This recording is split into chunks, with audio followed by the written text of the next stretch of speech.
Okay, it is now 6 o'clock. I am going to call this city council meeting to order, and we will begin this with prayer and then the Pledge of Allegiance. So if you would all stand, and Councilman Stopper is going to lead us in prayer. Let's bow. Lord, we do come before your throne of grace as you tell us to do, and we come boldly, yet, Lord, knowing who you are and how great you are. Lord, we just ask right now in this city council meeting, Lord, that you would be glorified in everything that's said and done, Lord, that you would be lifted up, that all things that are said would not be outside of thy will and thy way. Help us to love one another. Help us to speak the truth in love as you tell us to do. And we just pray this in Jesus' name, amen. Amen. You'll join me in the pledge. I pledge allegiance to the flag of the United States of America and to the republic for which it stands, one nation, under God, indivisible, with liberty and justice for all. And a real quick roll call. Mr. Schatzel. Here. Miss Alley. Here. Mr. Donahue. Here. Mr. Stoffer. Here. And Mr. Najumian. Is he online? And let the record reflect that Mr. Najumian will not be here tonight. All right, Dan, the first item is approval of minutes. Yes, sir. We had a regular council meeting on April 9th, 2024, and a planning commission on May 6th, 2024. Do I have a motion to approve? Motion to approve. And do I have a second by Mr. Donahue? Second. Any discussion by the council? All in favor, say aye. Aye. Any opposed, like sign? And let the record reflect that that motion passes. Before we move into the public hearings, I would like to have our unofficial, official historian come forward.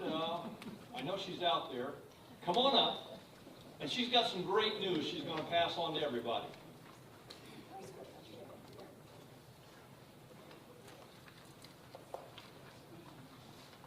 By the way, so everybody knows who you are, go ahead and tell them who you are and where you live.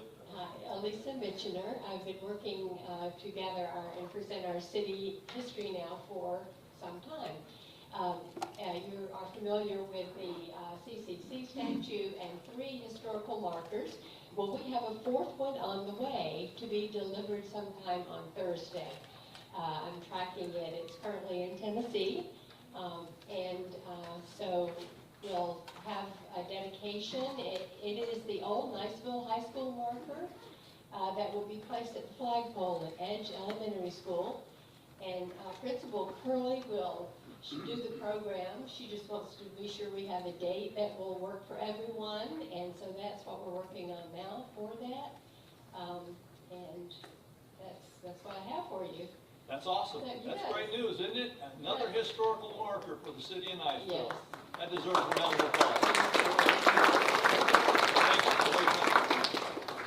Okay, I've got some things that I would like to read, some proclamations, and let's see, what else do I have here? Oh yeah, we'll do that too.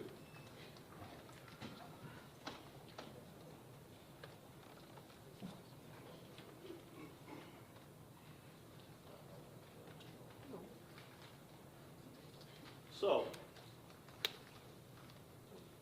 sometimes I get a little long-winded on these things, but these are some good things that I want to issue in terms of a proclamation. This is Military Appreciation Month, May 2024. Whereas for generations, the freedom and security enjoyed by the citizens of the United States are a direct result of the continued vigilance and service of the United States Armed Forces over the history of our great nation. And whereas the sacrifices of those who serve, those currently serving, and the family members that support them have preserved the liberties that have enriched our great nation, making it unique in the world community. And whereas in 2004, the United States Congress passed a resolution proclaiming May as National Military Appreciation Month, encouraging all citizens to honor current and former members of the United States Armed Forces and their families, including those who made the ultimate sacrifice. And whereas the month of May has been designated as an appropriate time to recognize and honor our military families as we celebrate Loyalty Day, Victory in Europe, or VE Day, Military Spouse Day, Armed Forces Day, and Memorial Day. And whereas the City of Niceville Council expressed our full support and gratitude to our servicemen and women, as well as our veterans. Now, therefore, I, the Mayor of the City of Niceville, Daniel Hinkle, do hereby declare May 2024 as Military Appreciation Month in the City of Niceville. Now, here's what I'm going to ask. All active duty, all retired, all former members and their spouses, please stand.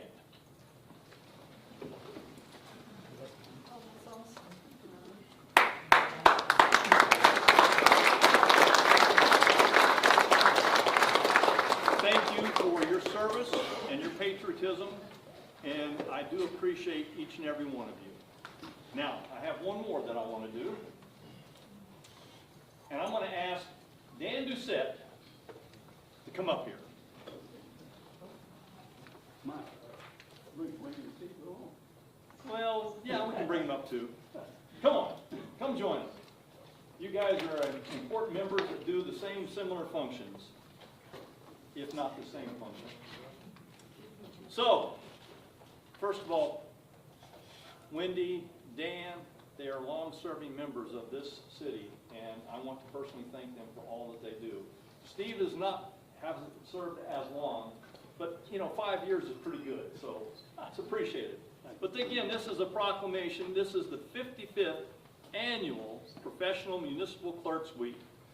And this one is, whereas the Office of the Professional Municipal Clerk, a time-honored and vital part of local government, exists throughout the world, and whereas the Office of the Professional Municipal Clerk is the oldest among public servants, and whereas the Office of the Professional Municipal Clerk provides the professional link between the citizens, the local governing bodies, and agencies of government at other levels, and whereas professional municipal clerks have pledged to be ever mindful of their neutrality and impartiality, rendering equal service to all, and whereas the professional municipal clerk serves as the information center on functions of local government and community, and whereas professional municipal clerks continually strive to improve the administration of the affairs of the office of the professional municipal clerk through participation in education programs, seminars, workshops, and the annual meetings of their state, provisional and county and international professional organizations. I said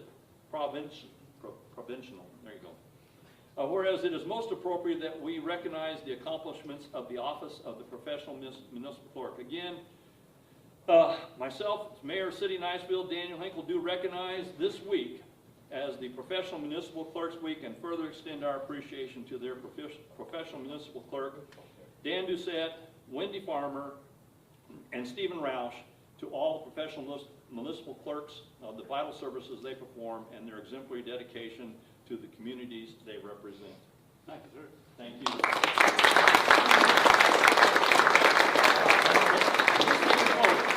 Here you go, Dan. You hold this bad boy right here, and you and I will shake hands like we're official. Smile. Not good, but natural. All right, thank you. Thank you. Appreciate it, man. I have one more. This one shouldn't be as long-winded, I hope. I would like Mr. Bill Schatzel to come down here. And as Bill is making his way down here, I just want you to know that Bill does a lot for this city, and he is being recognized for that work. Florida House of Representatives, Representative Dan Daly from District 96. Says, Dear Councilman Schatzel, I want to extend my warmest congratulations to you for being chosen as a home rule hero by the Florida League of Cities. Your dedication and commitment to safeguarding home rule at the local level are truly commendable. Throughout the legislative session, your efforts have been instrumental in championing local autonomy and advancing the League's legislative priorities. Having served as a former elected official for the city of Coral Springs, and as past board member of the Florida League of Cities, I fully grasp the importance of this cause. It is for this reason that I remain steadfast in collaborating with you to uphold and defend home rule across Florida. Once again, I applaud you on your well-deserved recognition as a Home Rule Hero Award recipient from the Florida League of Cities. I wish you continued success and eagerly anticipate our ongoing collaboration in the days ahead. Your exceptional contributions are truly commendable. Keep up the outstanding work. Best regards, Dan Daly.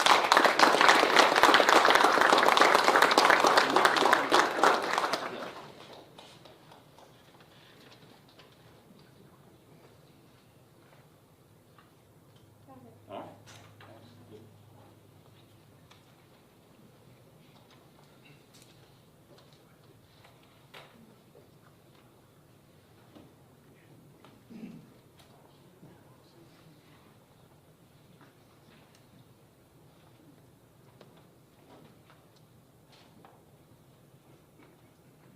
Okay.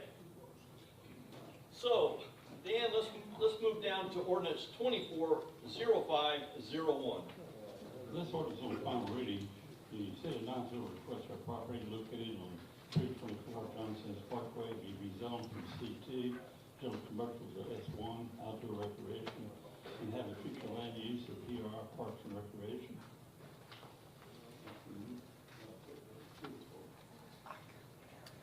All righty, do I have a motion to approve?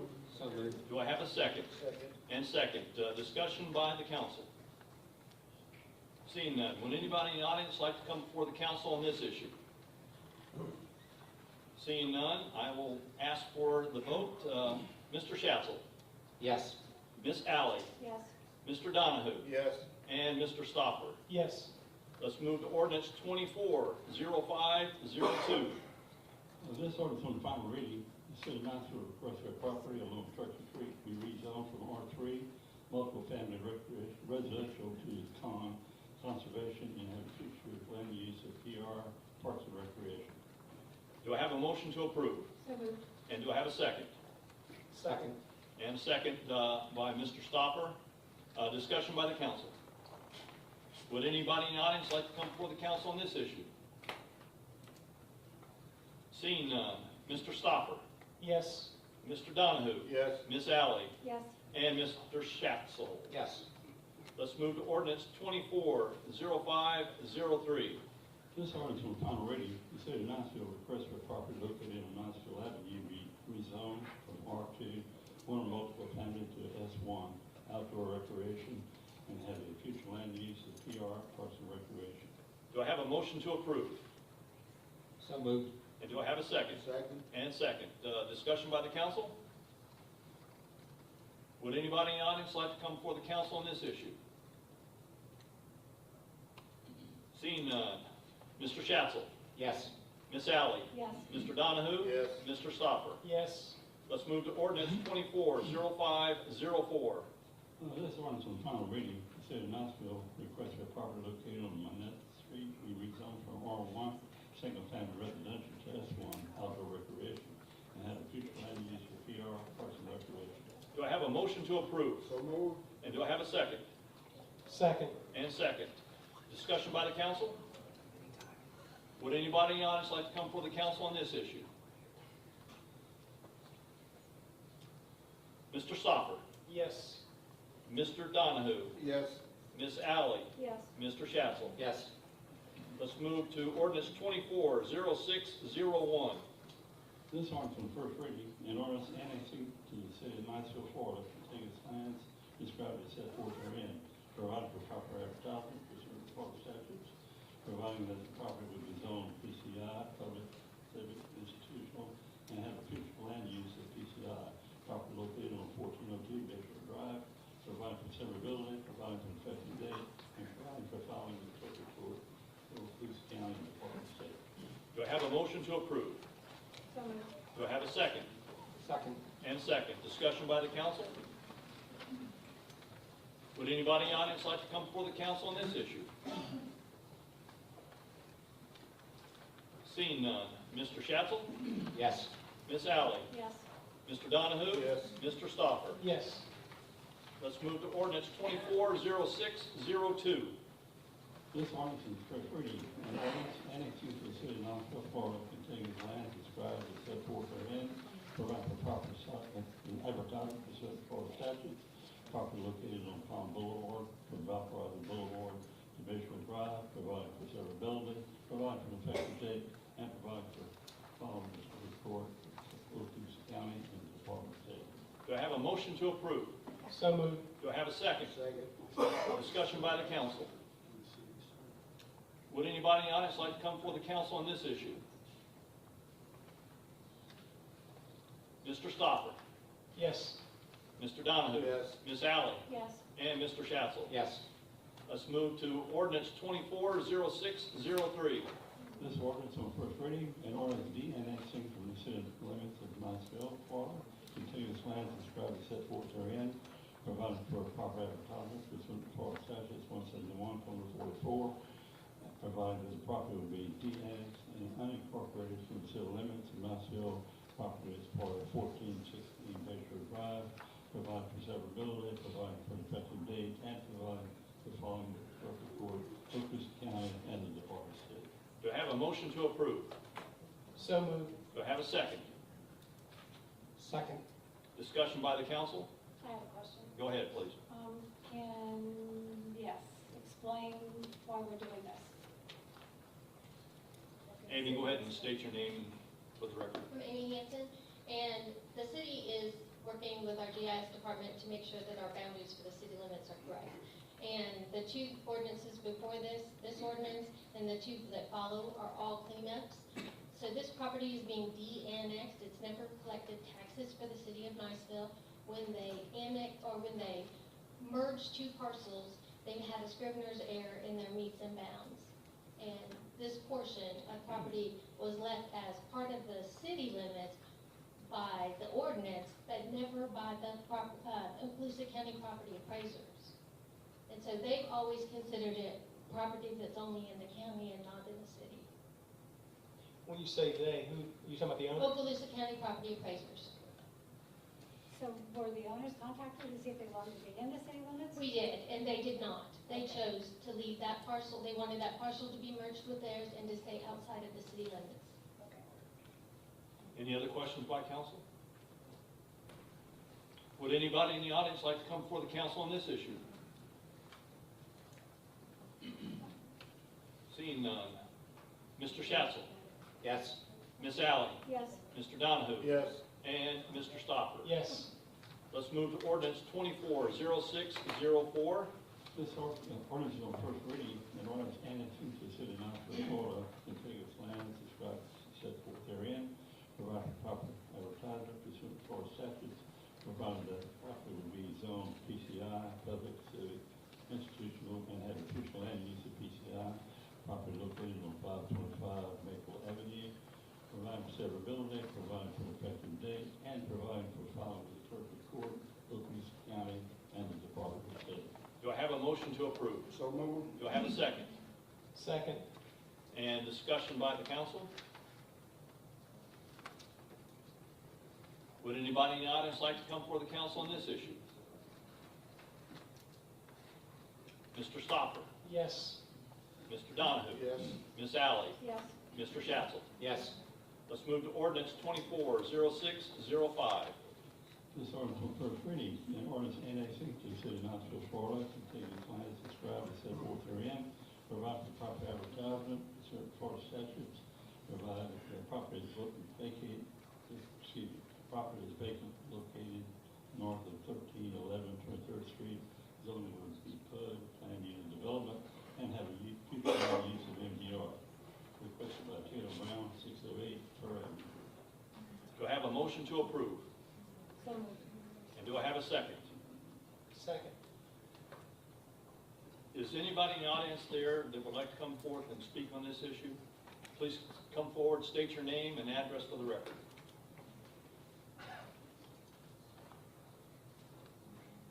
Good evening, council. Go ahead and move the mic up a little closer to you so we can pick you up. Again, state your name and address for the record. Taylor Brown, live at 4082 Rocky Drive here in Niceville. I am the one making the request. I'm one of the managing members. So this parcel is adjacent to a development that I've been doing over the last few years on the corner of Reed Street and 23rd Street. And so this parcel backs up to my private road. The people that I'm purchasing it from, they annexed the north portion, or I'm sorry, they did a lot split of the north portion, which is the vacant parcel that I'm going to be actually just purchased, that I want to add to, also with annexing it, add to my planned unit development to build additional homes on that piece of property that will be accessed via my private road, just like I've been doing in the rest of the development. I've already talked to Matt Zinke, who's my civil engineer on the project, and we've analyzed all the stormwater. This existing infrastructure can handle the additional units that I would like to build. Spoke with Alan Tucker from GCT, who did the surveying on the project and also on this particular parcel, and talked to him about revising the plat and adding that to that if this were approved tonight. And then also just of note, so the plan would be to build 2 additional homes on this parcel. Whenever on my other, the rest of the development, all the parcels are 32 feet wide and 100 feet deep. So this parcel, as it stands currently, is 74 feet wide and 100 feet deep. So it would be a similar size lot once I split them after they're added to my planned unit development. Questions by the council? Thank you. Would anybody in the audience like to come before the council on this issue? Please come forward, state your name and address for the record. And adjust that mic so we can hear you.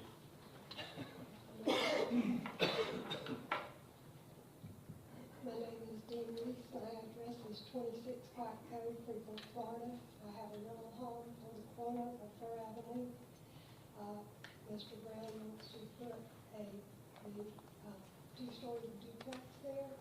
The lot's only 50 foot wide, according to the letter we were sent. It requires a variance. I'm concerned about, number one, the parking, because that being a duplex, if husband and wife, if it's only husband and wife each one, that's more than likely 4 cars. I just don't know where they're going to park. And my land is right next door, and I used to live there years ago. Now we rent it out. But I'm concerned that people's going to start parking on my property or across the street in the right of way, where I've seen it done as well there. So that's my concern. Will I get to vote later? I've never been to one of these. Will we get to vote later? We'll do the voting. Okay. Thank you. Thank you for coming forth, Thank you. sharing your concern. Thank you. Is anybody from the Planning Commission here? You want to come up and speak to this issue? Yes, so I think Mr. Brown can clarify, she is speaking about a different lot that came in front of the Planning Commission last week. This is a different. Okay. Voting on now. All right. So, ma'am, did you hear what Mr. Tolbert said? Basically, what Mr. Tolbert said is that you are confusing this with a different issue. Mr. Brown's issue is not the one you addressed. Okay. Did I state that correctly? Yes, sir. Okay, we'll make sure. All right. So we will give you a chance to address your concern again when that issue comes up. All right? All right. Any other individuals want to come before the council on this issue? Seeing none. Mr. Stopper, Yes. Mr. Donahue, Yes. Ms. Alley, Yes. and Mr. Schatzel. Yes. Let's move to Resolution 240201. A resolution to vacate the east half of Pine Avenue right of way between 4006 13th Street and 4010 13th Street, Knoxville, Florida, requested by Parish Joint Trust. Do I have a motion to approve? So moved. Do I have a second? Second. And second. Is there somebody in the audience that can come forward and speak to this issue? Council, before we go down that path, I've been working with the county on this issue. They're going to take this issue up on during their May 21st commissioner meeting. The Public Works Director and I have been working on this. I'm certain that the commission is the commissioners will vote to approve this, what is going to happen is they are going to give us the property, and then we can take action on this resolution after that, because it is county property. And so my proposal is that we continue this until next month. That will give them the opportunity, the county got the opportunity to vote on this and act on it first, and then we can act on it. Appreciate that. So, do I have a motion from the council to continue this resolution? I'll withdraw my Yeah, motion. all right, so she withdraws her motion. Who had the second? I had a second. And you withdraw as well? Okay, now, do we have a motion to continue this to next month? Motion to table until next month. We want to continue, not table. Continue, I'm sorry. I'll second that motion. All right, any further discussion by the council? If not, Mr. Stopper, Yes. Mr. Donahue? Yes. Ms. Alley? Yes, And Mr. Schatzel? Yes. All right, we will continue that resolution to next month. Let's move to resolution 240402. A resolution granting a special exception to the Land Development Code, Table 7-1, schedule of permitted and special exception uses zoning district to allow for a Airbus rental in the R1 zoning district at 728 Powell Drive, Knoxville, Florida, and providing for a effective date. Do I have a motion to approve?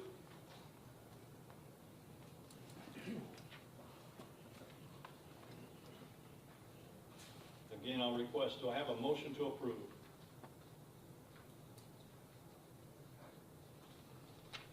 And again, council, this is one I would recommend we continue until next month. Do I have a motion to continue to next month? So moved. Do I have a second? Second. Any further discussion? Mr. Schatzel? Yes. Ms. Alley? yes, Mr. Donahue? Yes. And Mr. Stopper? Yes. All right, we will continue this resolution to next month. Let's move to resolution 240501. A resolution accepting liability associated with the closing of the state roadway for purposes of referral. Dan, can you get the mic a little closer to your lips when you read those? All right. A resolution accepting liability associated with the closing of a state roadway for the purposes of a parade. Do I have a motion to approve? So moved. Do I- And we have a second. For those of you out there in the audience wondering what this parade is about, we're talking about hosting in the city of Niceville a Veterans Day parade in October. So right now, that's, like I said, November, right? You didn't say that. I did say that. It just took a while to get there, like a month, okay? So, Shanitra, what was the date again we chose? November 9th. November 9th. So November 9th for a Veterans Day parade here in the city of Niceville. The route will be very familiar. If you come to the Christmas parade, you know what that route is, and that's what we're going to use for our Veterans Day parade. So with that said, we got a motion and a second. Does anybody in the audience want to come before the council on this issue? If not, then Mr. Stopper, Yes. Mr. Donahue, Yes. Ms. Alley, yes, and Mr. Schatzel. Yes. Let's move to resolution 240502. A resolution granting a special exception to the Land Development Code, 7.0909C, to allow for a 2-foot 8-inch side setback as opposed to the required 5 feet. Lot 1, Osprey Point, addressed by Gerald and Mary Ray, 5505 Ansley Drive. Do I have a motion to approve? So moved. Do I have a second? Second. Second. Do we have anybody in the audience that would come forward and address this issue for us? Anybody out there? Okay. Doug, do I?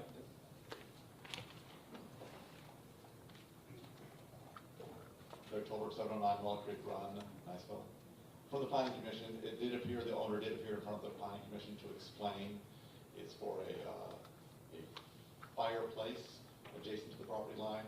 There's a signed letter from the neighbor closest adjacent, letters mailed out, no objections. The county originally had given approval because it was a county easement, but it came back to the city because of it being a structure, and that's why it's in front of you. Okay, We approved it. thank you. Would anybody in the audience like to come before the council on this issue? With that, Mr. Schatzel, Yes. Ms. Alley, Yes. Mr. Donahue, Yes. and Mr. Stopper. Yes. Let's move to resolution 24-0503. A resolution granting a variance to the land development code, table 7-2, rule 2, zoning, R2 zoning, duplex dwellings with, to allow for a 50-foot lot as opposed to the required 75 feet. Lot 13, block 14, comprised of PC2, requested by Taylor Brown, 608 Fur Avenue. Do I have a motion to approve?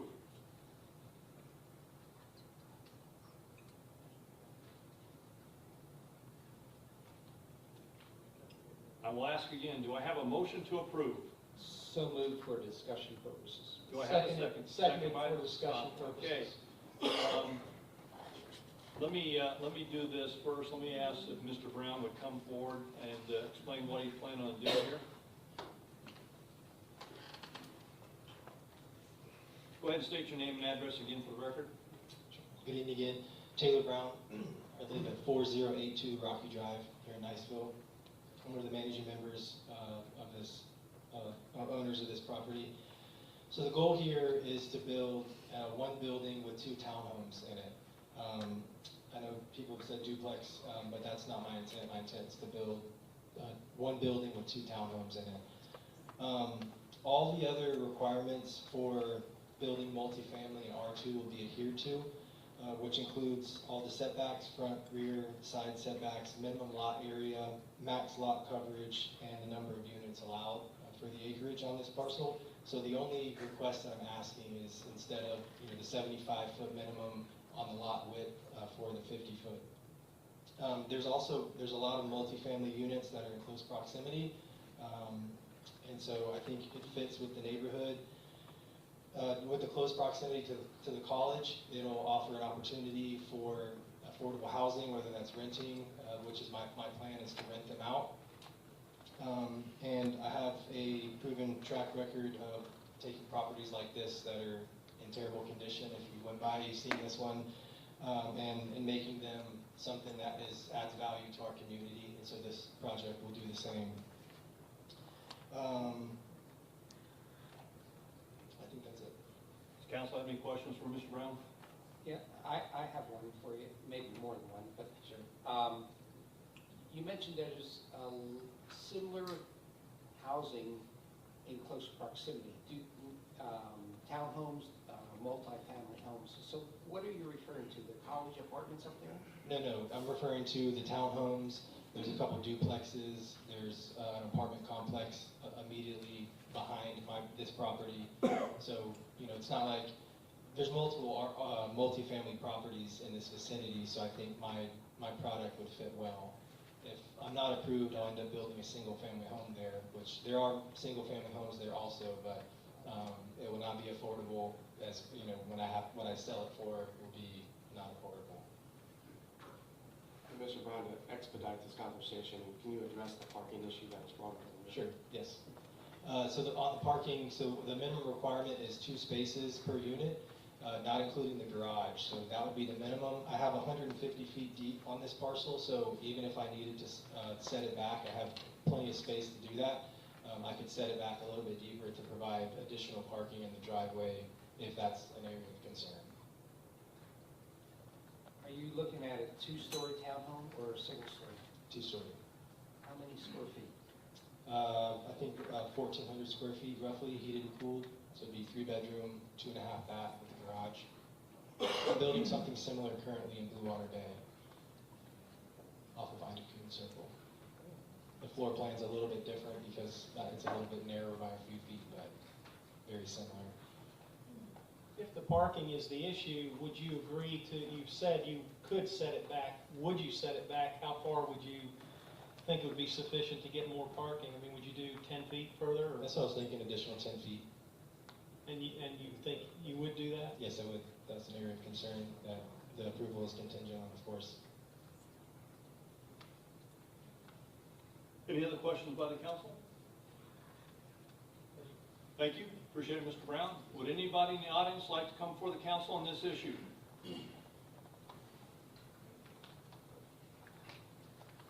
Please come forward, state your name and address for the record, and pull that mic down so that we can hear you. Dean Reese, 26 Park Cove, Freeport, Florida. My rental property is 602 Avenue. Just to address Mr.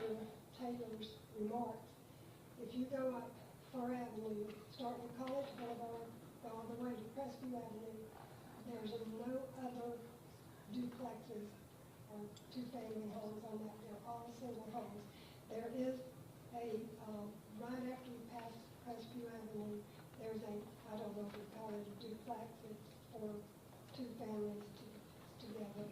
And they have 4 parking places, it's double parking places, I noticed it today. There is 25 or 26 single-family homes on the east side of Fur Avenue. Now, there are apartments on 48th, there's probably a Ginkgo or whatever it's called, some things back there I don't know, but as far as the east side of Fur Avenue, you're not gonna find that one two-family building, and it's on close to Madison Avenue and Madison Street, I think it is, and Crestview Avenue. So I just wanted to set that record straight on that. Okay, thank you very much. Appreciate you for coming forward. Would anybody in the audience like to come forward on this issue as well? Council, I would just like to highlight this property is already zoned R2. Okay. Did everybody hear that? Okay. All right. Any further questions by the council? Yes, sir, I do. Amy, this is for you, the question. The lots along the side that Mr. Brown would like to build, are they typically all the same 50-foot wide lots? Yes, they are. So this is another area of Niceville that was platted in the 1920s. And what they did is they just came in and they platted large sections of property, and they usually did 50 by 100-foot lots. And this one, this side of the street happens to be 50 by 150, so it's a little bit deeper. But the majority of the lots, if you look at all the old plats in Niceville, they are 50 by 100 feet. And they did a lot of those in the 20s. They did it down on Bayshore, they did it over off of Government, and that was just how they platted all that originally. You're welcome. Go ahead, Mr. Cochran. Not for you, Amy, just in general, but I do appreciate the fact that Mr. Brown would agree to move it back 10 feet. I do believe we need affordable housing more than we need, houses that we all love to live in. So I just want to say that I do like the fact that you did agree to try to come up with a solution, a little bit anyway, to make more parking and then affordable housing. We are not Polly's only customer, and so we have to get into the queue, and so this will allow us to use other companies to do multiple projects at the same time using different companies. Again, what you are taking action on tonight does not obligate any money. It only allows me to enter into negotiations with these 10 architectural and engineering firms so that we can establish continuing service contracts with these 10 firms so that we can do more projects around the city faster. Any questions by the council? Would anybody in the audience like to come before the council on this issue? Mr. Stopper? Yes. Mr. Donahue? Yes. Ms. Alley? Yes. Mr. Schatzel? Yes. Let's move to resolution 240506. A resolution of the City Council, City of Niceville, Florida, adopting a recycling services agreement with Waste Management Recycle America, LLC, for processing of recycling material at Waste Management's new recycling facility located at 109 Ready Avenue Northwest, Fort Walton Beach, Florida, 32548, authorize the mayor to execute the agreement and providing for an effective date. First of all, do I have a motion to approve? So moved. Do I have a second? Second. And a second. Now, I would like to ask the Waste Management representatives, or WM representatives, to address this issue for us. Thank you, Mayor. Michael Beatty, WM, right here in Fort Walton. And then we have Connor McNeil, who is our senior recycle rep, who covers the whole East Coast. I did have a presentation prepared tonight, but I figure we can just, y'all have had the contract in hand for a while, and I figure for time's sake, we can just stand up here and answer any questions you may have and make any clarifications, if that's okay with you and the city manager. Mr. Stoffer, I see your hand, your finger, whatever. I do. I'm not a garbage man or anything like that, so I'm not an expert on this, but reading the contract, when you're looking at the recyclables, we're now at 39% contamination rate, and then it says you will give us 6 months, pretty much waived, but then when you go into year 1 at 20%, year 2 at, year 3 at 15, year 2 at 20, and year 1 at 25, you know, we're at 39 right now, and we're gonna get dinged for it. I know you will try to get people to do it right. Will you tell them what the problems are in the contamination? Will you, I mean, are we going to hit these numbers, or are we gonna get dinged historically with those? We're at 39%, and then you're looking at, you know, 25, 20, and 15. That's, you know, that's huge. Yes, great question.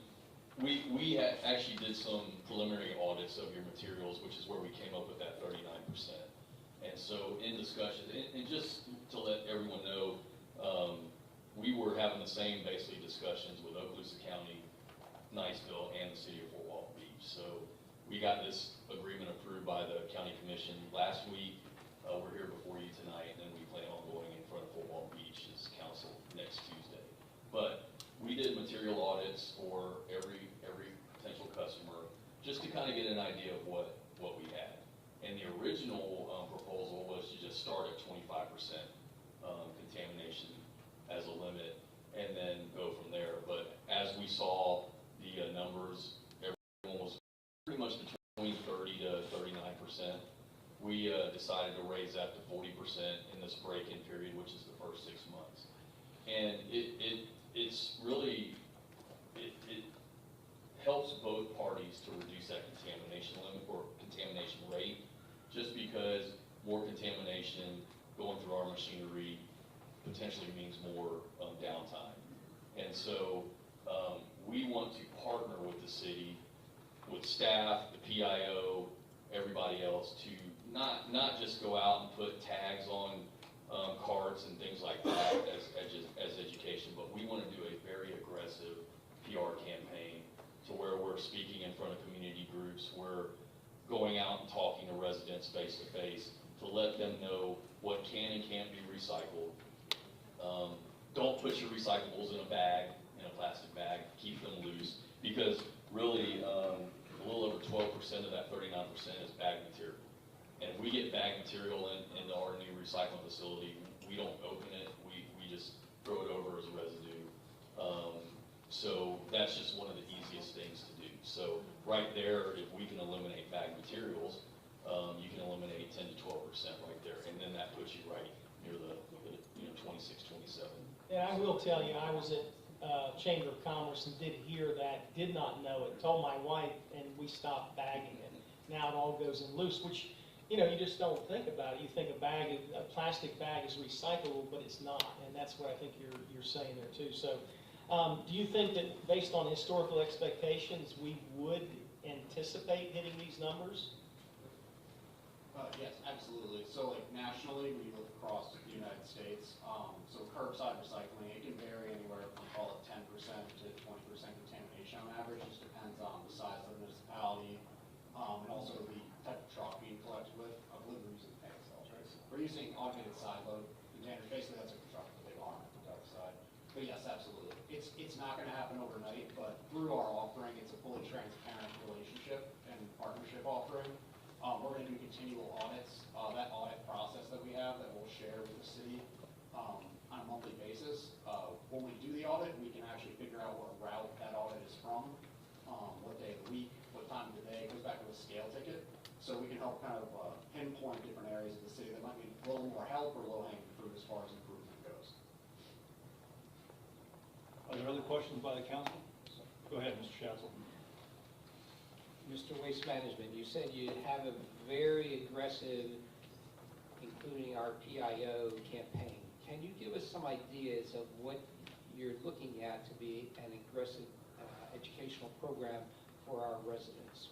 Well, we haven't developed the exact plan yet because we wanted to get through this step first, but just some ideas, you know, public service announcements, going on the radio, going in front of community groups like the Chamber and some of the other, your Rotary clubs, your Kiwanis clubs, having public meetings, maybe town halls, doing things like that, and then hitting social media hard.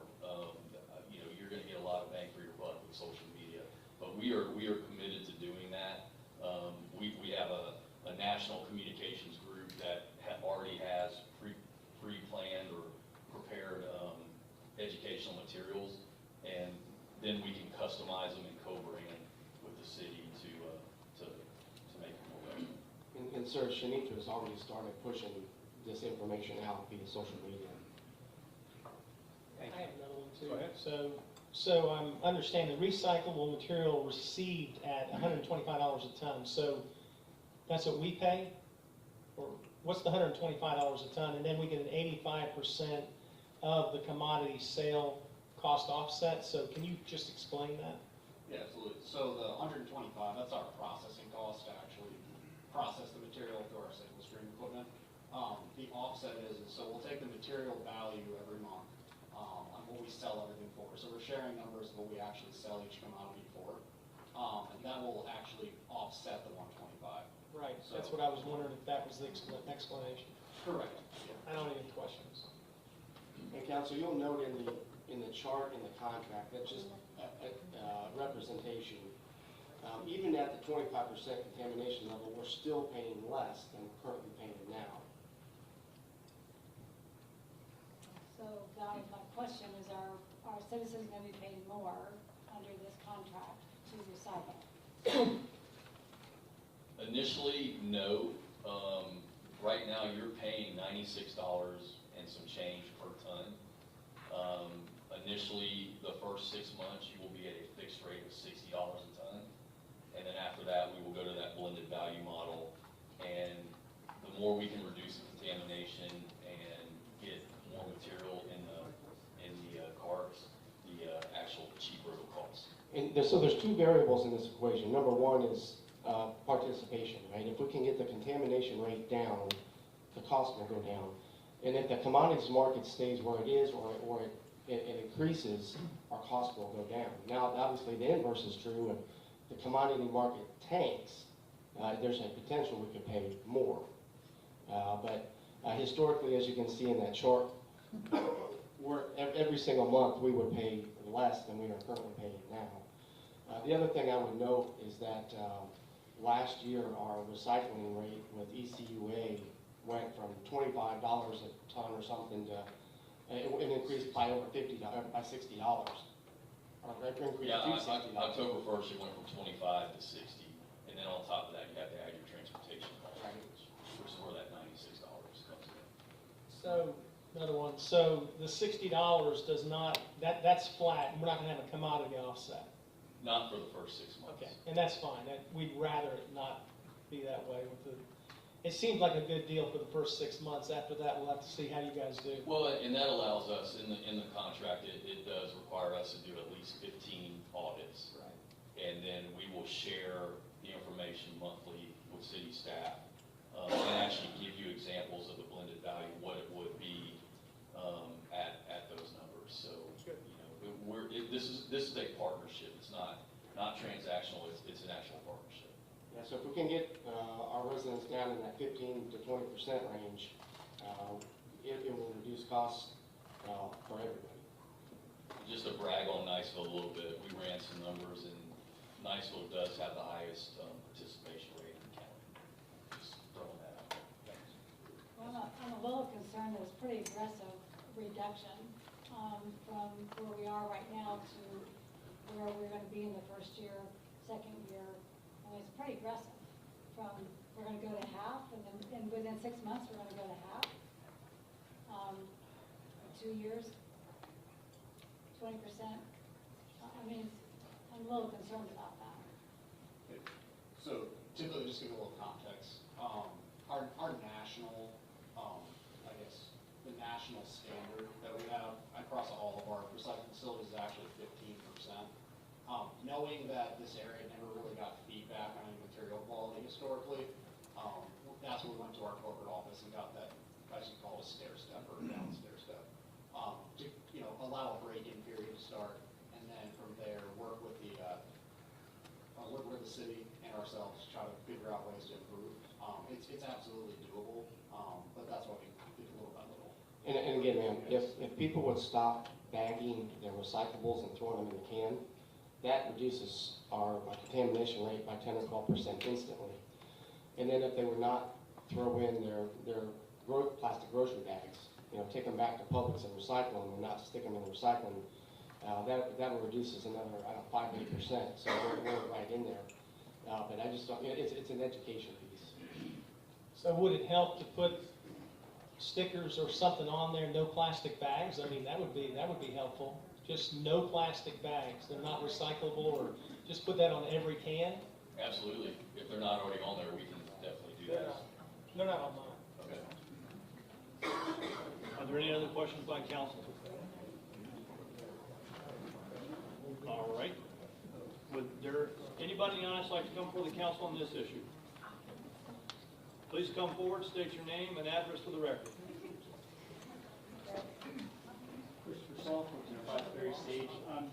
I guess I'm curious what the financial penalties are for not meeting the different numbers, so the 25 to 20 to 15%. Is that delineated somewhere? Yeah, so any overage. You can move the mic up so you don't have to keep bending over. Sorry, thank you. So whenever we do these audits, if there's an overage, like just for example, we're out of the break-in period, 25% allowance. If say you're at 30%, it's a $125 excessive contamination fee, but it only applies to the overage. So 5% would be applied at 125. The rest of the load would just be charged as normal. So I think we actually got a good example. It's in there. It is okay. All right, thank you. Would anybody else like to come before the council on this issue? Please come forward, state your name and address for the record. John Yost, 1505 Big Creek Code, Niceville. I was curious to ask the waste management people what the second highest contaminant was. Okay, now you're up again, second highest contaminant.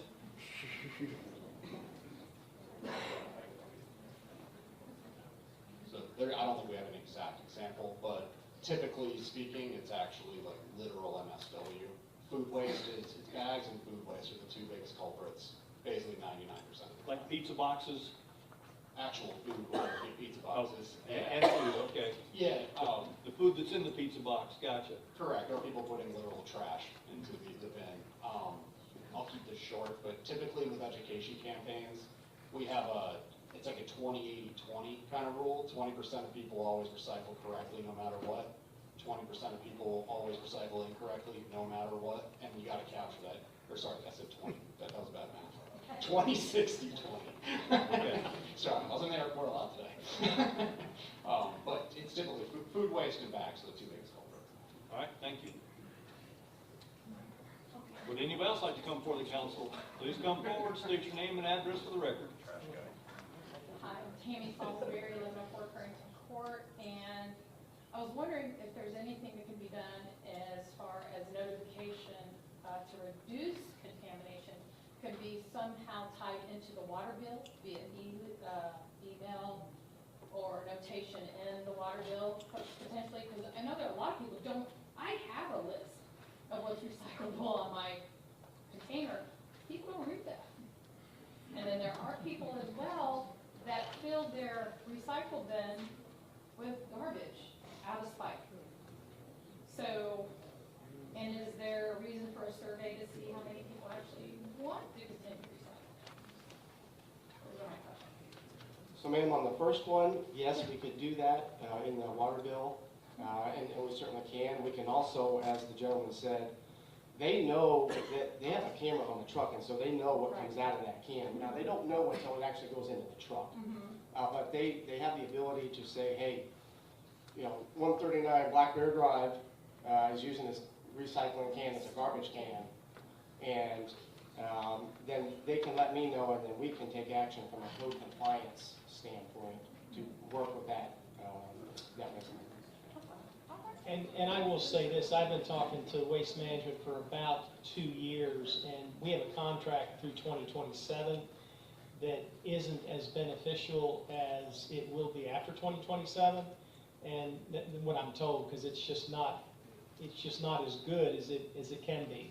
The other thing I'm trying to get on is when you have county and city down a one-way street dead end, they go down there 4 or 5, they drive down, back down, pick up county, pick up city, and I want to see if we can work it out, but the problem is our contract's till 2027, and the county has a different method in doing their trash pickup and the calculations. So it's sort of complicated right now that we can't fix, but I have made it very aware that, I would like to see us move along there, and I know that our city manager is doing the same type things. There's some things we're going to fix. It's going to take some time because we have contracts. Because things like that save money down the road. Absolutely. So I think we're all for that. Absolutely. Thank you. Go ahead, Mr. Shazzle. Okay, for the waste management team, we see from the paperwork that we have what our figures will be, dollar values and our percentages. And are they any different, or are they going to be any different for Fort Walton or the county? Or are you offering them the same type of contract? That was the beauty of working with everyone at the same time, because this is a brand new facility. Our goal was to work with all 3 entities and Santa Rosa County at the same time, so we could provide the same terms and everything else. The only difference is going to be the composition of your material and things like that. So the rates will be a little different when we go to blended value, just because the compositions and the contamination rates are a little different. But other than that, all the other terms are the same. Thank you. Would anybody else like to come before the council on this issue? Seeing none? Well, wait a minute. He's a late stander, but please come forward, state your name and address for the record.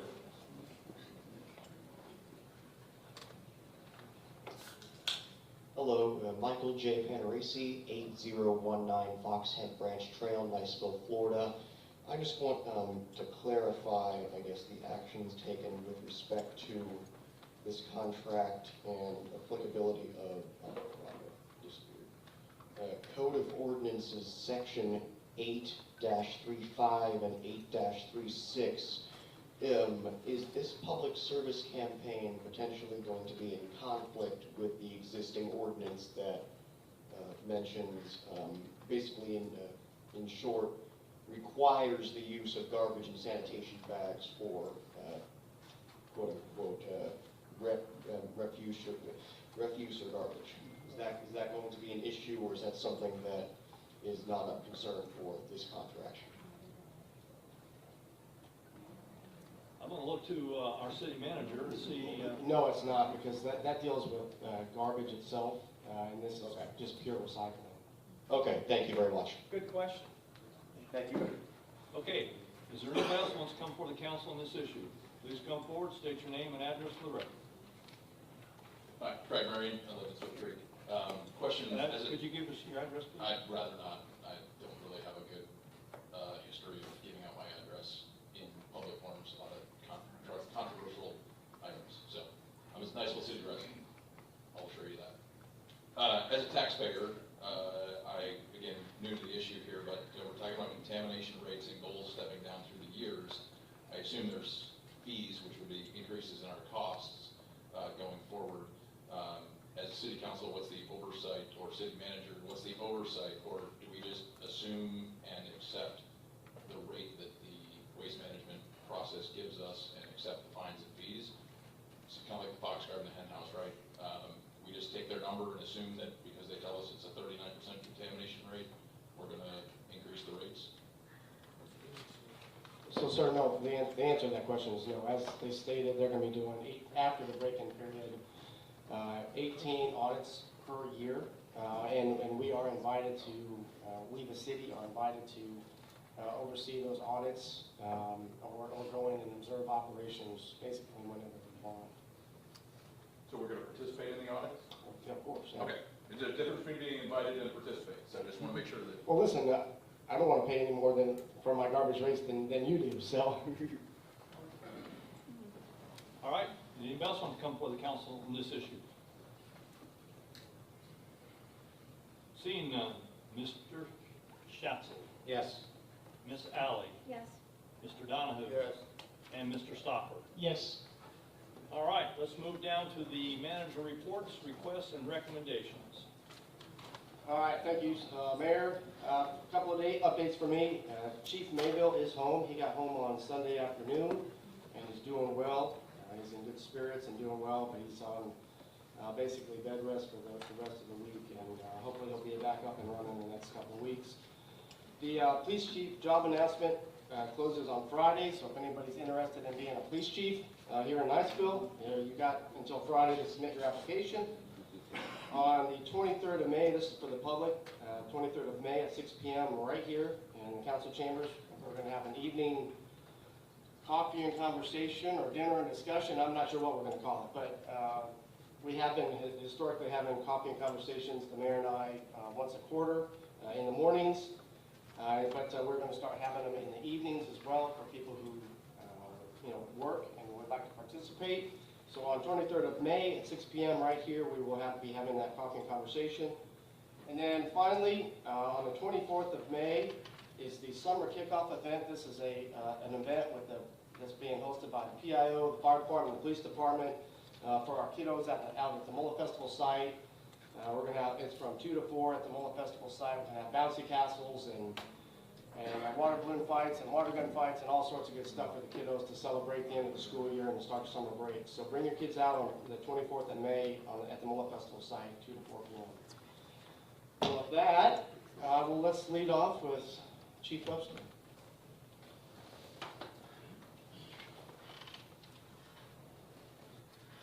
Council, Mayor, Mr. Dutch, here on behalf of the fire department. Through the month of May, during the month of April, the Niceville Fire Department ran 133 calls, 3 of those were overdoses and or poisoning calls. We had 41 fire inspections conducted this month, 25 passes, 1 fail, and 15 re-inspections. All the AEDs were distributed throughout the city. We had some new batteries and some of the AEDs themselves had to be replaced. All the city fire extinguishers and building alarm systems, fire suppression systems were just inspected recently. Crew members participated in the Niceville Big Truck Day and the Florida Highway Patrol Extrication event at the high school. The station hosted a monthly chiefs meeting for Volusia County, and several crew members attended the LFTI training and JC training for the county. That's it. Questions by the council? Thank you, Chief. Captain Whitfield, please.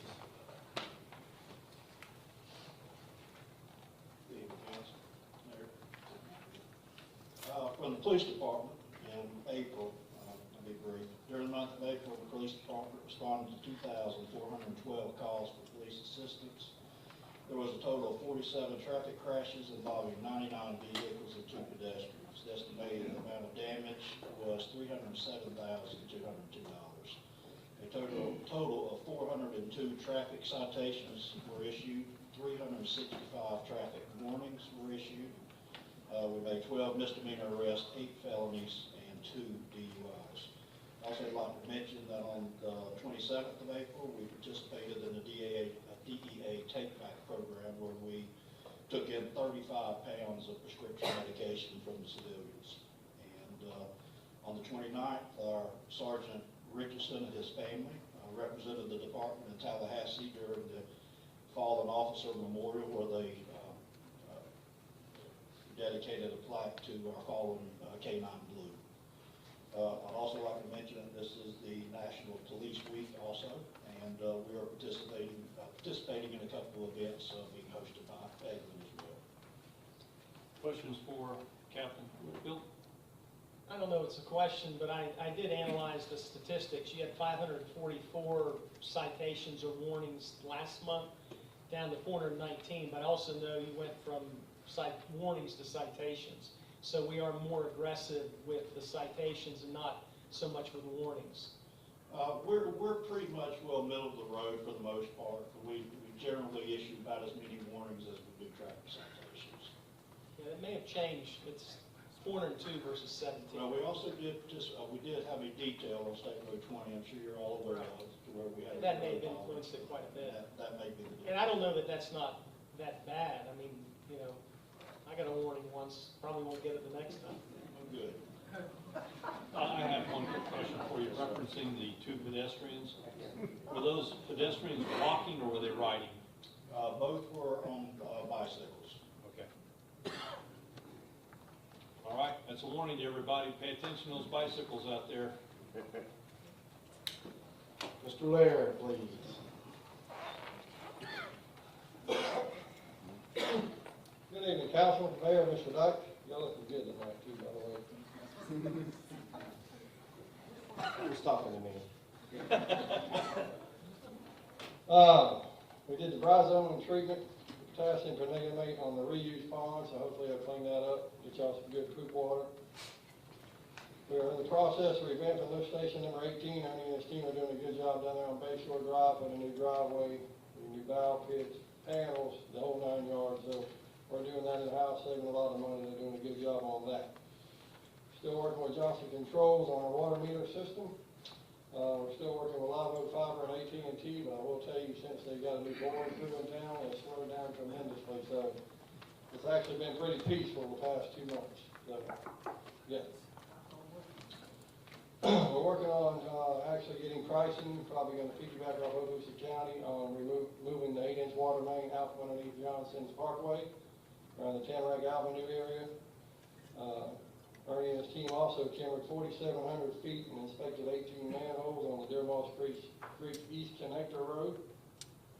We had 74 water calls, 21 sewer calls, made 3 water taps, 2 sewer taps, 768 line spots, changed out 85 meters, and completed 465 service orders. We'll be installing a new fence around the holding pond on Kathleen Court. We have a drainage issue to fix on Evans Street across from Turkey Creek South, a little driveway crossing that goes along the lift station collapsed, so I have to make a repair on that. We met today at the Gracie Lane holding pond. We're working with construction services on that. We fixed the drainage issue at 27th Street and the Bullet Pond. Me and Mr. Dice met with the county on last Wednesday. We got an update on the Thomas Street drainage, where we're partners with the county. And looks like construction will start on that around June the 1st. We did a walkthrough on the finalization of the Valparaiso Boulevard Stormwater Project. We did find one miscue there, so construction service will be back lowering the inlet to get some better runoff. Still waiting on pricing for a quote on lining the storm drain pipe on Pine Court and 8-inch sewer on Nates Park. I talked to Warden Levens 2 weeks ago at the prison, and it looks like we are going to be able to get a second inmate squad, so that'll be really nice, hopefully keep up this summer. I will be installing a speed bump on Davis Drive. I thank Captain Whitfield for doing his speed study on that. The speed study came back 92% of the drivers coming off Highway 20 onto Davis were speeding. The top speed on that was 118 miles an hour. Thank you, Cap. I bet he got a ticket. No, probably not. No, it's just a meter. We've been repainting stop bars around the city, about the north end up here, so we're kind of freshening those up. We've reviewed our pavement assessment study. End of this month, 1st of June, we'll be doing paving another 7 roads. And we actually added, we're going to try to add Cedar Avenue North to that. We're working with our engineers on the design of Hart Street and Hill Lane, working with Matt Zinke and Jenkins Engineering. The plans for that should be done by the end of June, so we're actually looking at extending a narrow 2-lane road. Update on the sidewalks. We met today, about 95% done with the plans on Palm Boulevard. And another thing, from the meeting with the county on Wednesday, we talked about Valpy Boulevard sidewalk. They talked highly of that. They're supposed to get back with us and let us know, but pretty much we did the design, they'll do the construction. So looks like we're heading in the right direction. Mace Park is completed until we get the concept from Okaloosa County. We got the sod and the wall completed. So we're just awaiting the concept from Okaloosa County on the new ball field. The triangle is almost complete. We got the new fountains in, all the new plantings. The only thing we got left to do is fix a couple of irrigation problems and put in the pine straw, and that project will be complete. We've also started the new impound yard at the regional sewer plant for the police department. So we're getting in a new impound yard. The children's park is going with the lights. Should be 2 to 3 weeks on the new lights for the columns at the kids' park. For the gentleman, if he's in the audience, from last month about the signs of the Rocky One-Way Common, the sharp edges on the Bourne Learning Trail signs, we've actually put black trim around all the signs, the rubberized material, so they look really, really good. So we addressed that issue. Once again, I would like to give a special thanks to the Church of Latter-day Saints for their community service at the new Rocky Runaway Common Park. They're doing the remulching from 5 to 7 a couple weeks ago. They always do a good job and help us out. We've also installed automatic door locks on the bathrooms at Turkey Creek. They open at 6 a.m. and close at 7 for both the north and south part. I want to thank Shanitra for great success at Big Truck Day. I think it was a great turnout. This past Friday, myself and Mr. Dykes and about 10 of our teammates, obviously between Thursday night and Friday morning, we had a lot of severe weather, so we actually got our city cleaned up and we moved 2 crews over to Crestview and helped our city, our neighboring city over in Crestview get cleaned up. So I think that was a great success. Everybody's really happy, and Mr. Dice got a lot of calls on that. So we went and helped them clean roads and cut trees and spent the day up there with Crestview. So they had a lot more damage than we did, but I think it was a great success. Well, I'd like to comment on that. I received a personal phone call from Mayor J.B. Whitten of Crestview, and he was not only appreciative, but very, very thankful that the city of Niceville stepped up to help him. He told me that without our help, they could not have recovered as quickly as they were able to. So again, to Public Works, to our city manager, kudos, well done. Thank you. Go ahead, Mr. So I'm glad to hear about the Valparaiso sidewalks, long time coming. I thought about you. What? I thought about it. I thought you did. At least I don't have to go to the county and beat them up anymore. Linden Drive, is that us? I mean, is that our road? You know that there's a dip there? We're trying to talk to the county about that also. Is it county? I thought it was. So you think that's something you can go ahead and look into? Because if you do Valpy Boulevard repaving, then, you know, you'd think you'd want them to do Linden coming in before that. Yes, sir. Thank you. Does anybody have any, go ahead, Mr. Chancellor. Jonathan, who's your shiny penny this All right, so J.W. Baker, you in the house tonight? Come on up here, please.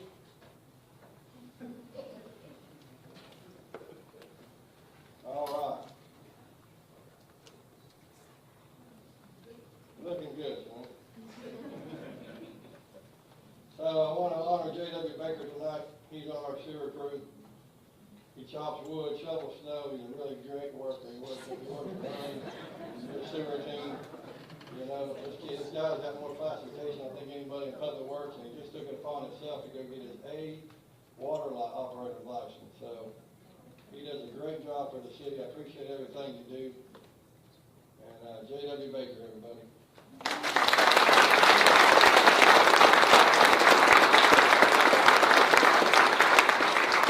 Great job, buddy. Any other questions for Jonathan before he walks away? All right, thanks, Jonathan. Thank you. Uh-oh. Do you want me to come up here? Yeah, state your name and address for the record. Kara Marion, I live at 603 Rippling Creek Cove. The question I have was for Public Works. I don't know if that falls under you, sir. I was on the Niceville Police Department Facebook page the other day, and they had posted pictures of a before and after of a private citizen's home that some people, I think, volunteered and came out from the city to clean up their yard. The problem that I have, well, I think that's very kind to do so, the precedent that we're setting as a city. One, there were police cars that were there, so we're utilizing police cars, I'm guessing off-duty, to transport people, but also they had mentioned that they thanked the Public Works for donating equipment. I'm pretty sure that's the citizens' equipment and our tax-paying dollars and revenue that actually goes to maintain it. So while I think, again, it was very kind, I think we need to remember that we're stewards of the taxpayer dollar. And if we're using that equipment to help one private citizen, what are you gonna do when you notice that 27,000 other homes in Niceville also want their yards done? I appreciate your feedback. I'm sure there's a lot more to the story than has been let out. Suffice it to say that what we do is always balanced with costs and considering the circumstances. We don't just do it nilly-willy. Did you have anything you want to say? Captain Winfield, did you want to speak to that? Because I think it was the police department that participated in that, right? I think everybody was off-duty volunteering. Yes, it was one of the give back to the communities that we tried to do. One of our lieutenants came across this elderly lady that was having a tough time. I think her husband had recently passed away, and her yard had got away from her, as you could probably tell by the photographs. So he took it upon himself to see if we could get some people together and also to see if we could get the equipment to take care of it. And everybody was off duty, and we performed that function out of the goodness of our hearts. Thanks, Chief.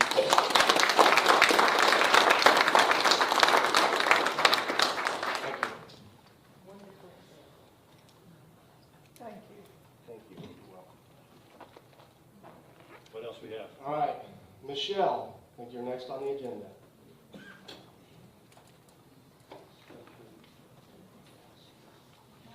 I will be brief. The first item that I have for you tonight is a request to apply for a Safe Streets for All federal grant. And you have the information there, hopefully in your agenda item. So we're just requesting approval to submit that grant on Thursday, tomorrow. Do I have a motion to approve? So moved. And obviously, I'll say that you're the second, Ms. Alley, you agree with that? Second. You're the second, all right. All right, discussion by the council first, but let me ask Michelle, is there anything else that you want to add to this package that you put together? I did distribute the Safe Streets Action Plan to you today, or yesterday, some of you, and we're going to put that online. That was a necessary component to apply for this grant, so we had to do that work to seek this funding. But if we are to get it, I think it would make a huge difference for a large portion of our community that uses cedar and palm. So I appreciate the opportunity to work on it. Was this in collaboration with the school system? Yes, sir. We actually formed a task force, the Safe Streets Task Force, and the mayor was the chairman of that task force, and we did have Bill Smith from the school district there at that meeting. Any other questions? Go ahead, Mr. Stocker. So I read it, as I said, and I was thoroughly impressed with the work that went into it and the result that I think we'll get because of the time that you and the board put in. No, I mean, I think it's well done. $5 million. We can work on palm, we can work on cedar, and for the audience, that's north of John Sims up to College. 285, that's right, Park. My question I need to make sure we address is the resolution number had 2055, is that correct? Or is it 2045? So the Safe Streets Action Plan is 2055. Okay.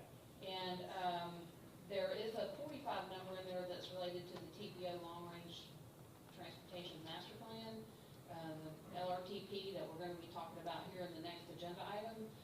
But I am going to go back and make sure I appreciate your review and you reading that, and I hope you did it at night right before bedtime. I know. No, I read it this morning, but so my concern would be the resolution would need to be correct, and we would have to do that tonight. So I was concerned if it was wrong, it should be 2045 versus 2055. That we would have to redo Yeah, I the think resolution. it would be better to be 55. I mean, because the longer time frame we have, clearly, dictate a time frame on that, Okay. so, that's really right, not, believe it or not, in 25 years, but, I'll be dead and gone. yeah. No, hopefully not. So this particular motion is to request authorization to apply for the Safe Streets Program grant. And so are there any other questions for Kristen?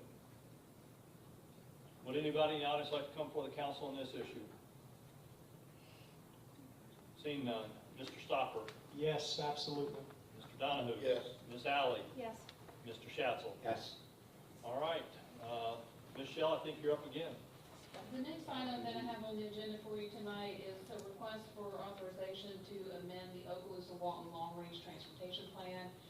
As you know, Councilman Schatzel is our representative on the TPO committee, and I'm sitting on the technical coordinating committee.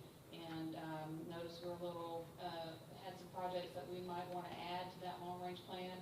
They will have to make a determination of, whether it fits into the long range budget, but we'd be asking to put it on the needs plan, so it shouldn't be too controversial. And we did get full support from county engineering staff, and I'll be meeting with DOT tomorrow, but I don't anticipate any issues with these projects. Do I have a motion to approve? So moved. And do I- And a second. Discussion further? Would anybody in the audience like to come before the council on this issue? Seeing none. Mr. Stopper? Yes. Mr. Donahue? Yes. Ms. Alley? Yes. Mr. Schatzel? Yes. All right, do I have a motion to pay the bills? So moved. And a second? Second. Second by Ms. Alley. All in favor, say aye. Aye. Any opposed, like sign? And that passes.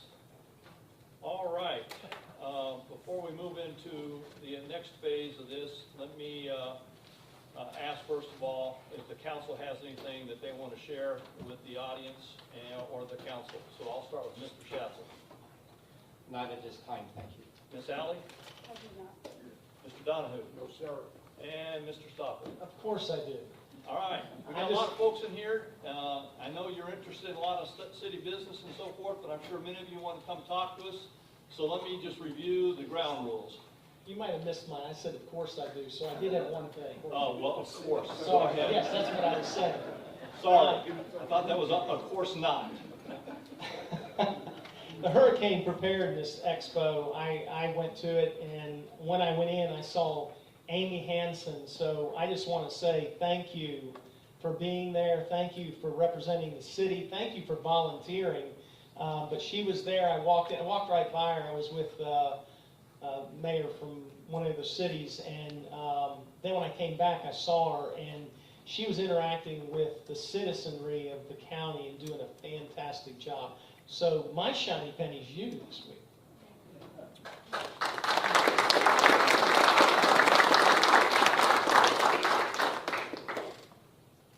Is that the last thing? That's it. Okay.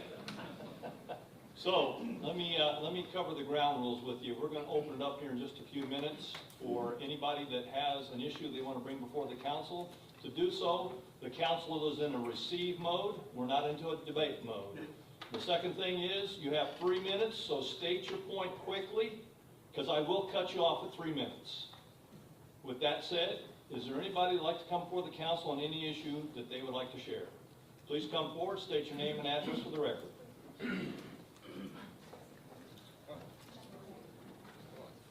Craig Marion, 603 River Creek Cove, Niceville, Florida. I come to you, introductions, thank you, welcome, glad to be here. Hope that doesn't kind of get my time. I come before you boldly because I don't feel represented or served by my city, and I need your help. I've been unable to clear my name for almost a year now, and in doing so, I've realized I think it's because of a conflict of interest. There was an incident in June of 2023 that involved a now sitting councilman, Doug Stopper. I spoke with the chief of police in July of 23 and the city manager in March of 24. June 24th, 2023, I was engaged in an event where now city councilman Doug Stopper brought a gun to this very building, which is a violation of policy. He was wearing a badge, as a chaplain badge, outside of the duties as stated by the chief of police. On June 30th, 6 days later, he filed false felony wrongful imprisonment charges against me. On July 12th, that officer, I feel, intimidated me by trying to get me to admit that I committed a serious, egregious act. In late July, I spoke with the chief of police, trying to get some resolution. In August, I tried to get the report. That was on August 15th. August 23rd, I attempted via email to get the report. August 25th, I actually got the report, but it wasn't until the officer had to track down now Councilman Stopper, to get him to fill out some paperwork that he said he was going to fill out on July 12th. That's 45 days. March 14th, here's where I think I found out the conflict of interest inside the city. We invited Councilman Stopper, who's on the city council, the city manager, who works for the city, and Councilman Stopper, who also is, at the time, and I believe still, a chaplain for the police department. We spoke with the city manager on March 14th. We talked about the gun and the badge, a blog that concerning the character of now Councilman Stopper.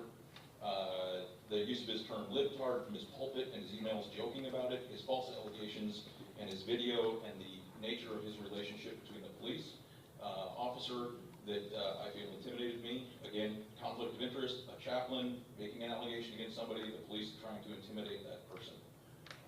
I have been unable to get due process. I still have a felony allegation against me that the city manager on the 14th of March said he would help me get removed, and I have not had that happen. The city manager, my recollection of that conversation was he said that the police chaplain's role was inside his purview, and he assured me that by the end of the day, Donnie Stopper would not be a chaplain to the police station. On the 30th of April, I followed up and attempted to find out the status of that, and it was briefed. This is a quote. I spoke with Councilman Stopper after we spoke the first time and explained our policy about handguns. He understands it and said it won't happen again, which means it did happen.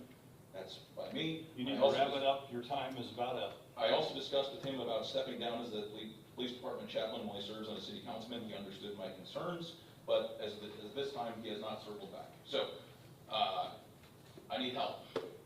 Sir, you're the mayor, you're the city council. I can't get help from the chief of police, city manager. I've got people who are making allegations against me, wearing guns into buildings, and I can't get help. So, sorry I only have 3 minutes, but I'll be glad to meet with you all afterwards. Would anybody else like to come before the council and address an issue? Please come forward, state your name and address for the record. My name's Kevin. I'm a city of Niceville resident. I'll just go ahead and say goodbye. State your name and address, please. My name's Kevin. I'm a city of Niceville resident. Kevin what? State statute 119071, section D, subsection 4. I'm exempt from having to give that as a firefighter term. Forward. Ladies and gentlemen of the commission, my fellow citizens of Niceville, I come before you with a heavy heart to address a troubling issue with our fire department. Battalion Chief J.R. Curry, a dedicated and respected member of our community for 15 years, has been inexplicably fired for any valid reason. Chief Curry has an impeccable record of service. I've never called out of work a single day, and never received a single write-up or disciplinary action. The high regard in which he is held by his subordinates underscore the injustice of this termination. His years of experience and knowledge cannot easily be replaced. This is going to leave a significant gap within the department. Over the years, his employment, he's had several offers to leave for other departments with better pay and benefits. But his loyalty has always stayed true to Niceville. I can say that 100% because I try to get him to come work where I am. You'd think a person that made this decision would at least have the spine to look him in the eye and at least give a single reason for this termination. But what has the concern of the recent firing is another experienced firefighter with over 16 years of service, Lieutenant Timmy Slee. He was also fired without an explanation. Chief Curry was understandably upset and pretty vocal about this unjust termination of Lieutenant Slee. So this raises the question, could his own firing be an act of retaliation for speaking out against the mistreatment of his colleague? I don't know. But I will tell you the costly lawsuits that are stemming and are going to stem from this unjust termination further compounds the issue. The decisions made by the city manager may have far-reaching financial implications for our taxpaying citizens, potentially tens, if not hundreds or more thousands of dollars. So I do implore the commissioners to conduct a thorough investigation into the circumstances surrounding Chief Curry's termination and take action to rectify this grave injustice. Let us stand together and support this fairness, transparency, and accountability in all the decisions made on behalf of our community. Thank you for your attention. I just want to work together, make sure the rights and well-being of our dedicated firefighters like Chief Curry and Lieutenant Salih are upheld and respected. That's the least we can give them, and that's what our community deserves, nothing less. Thank you. Thank you.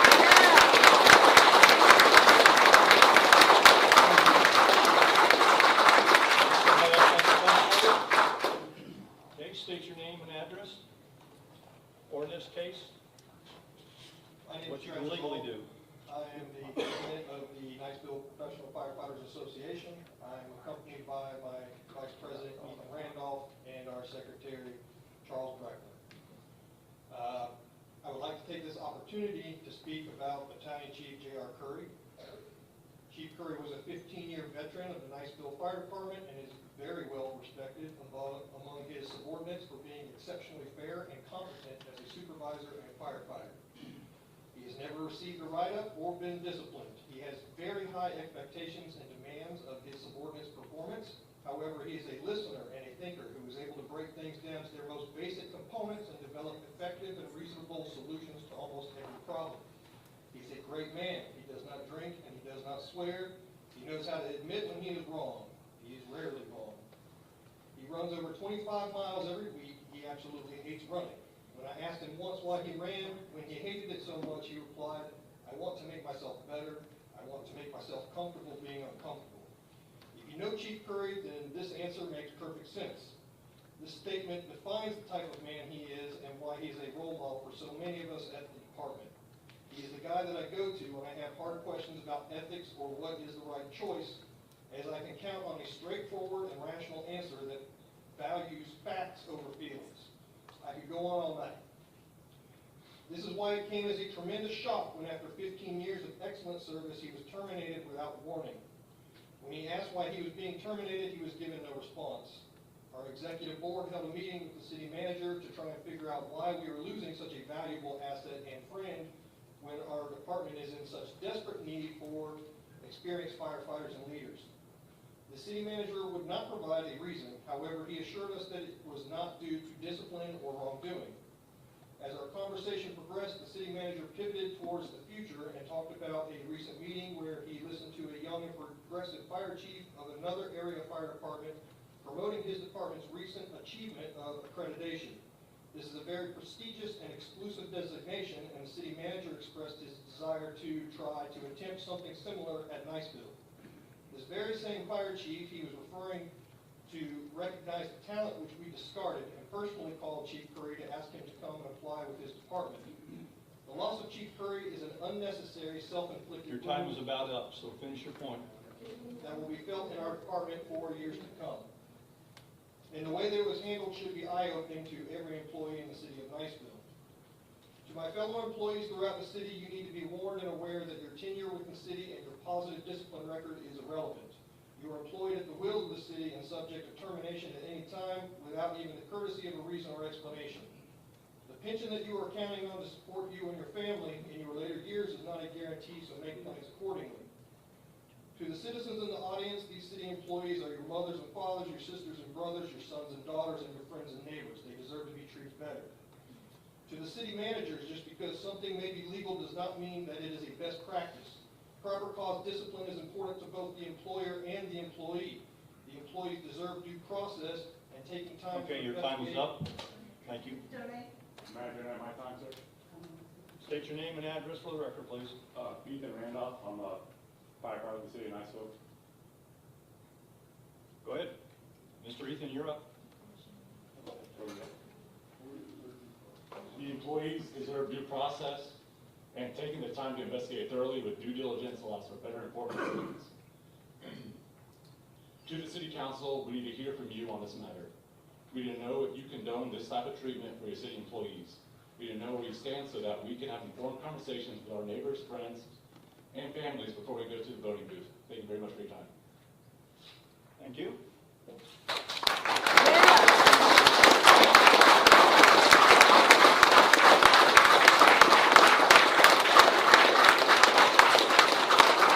Would anybody else like to come forward to the council? council on an issue. Please come forward, state your name and address for the record.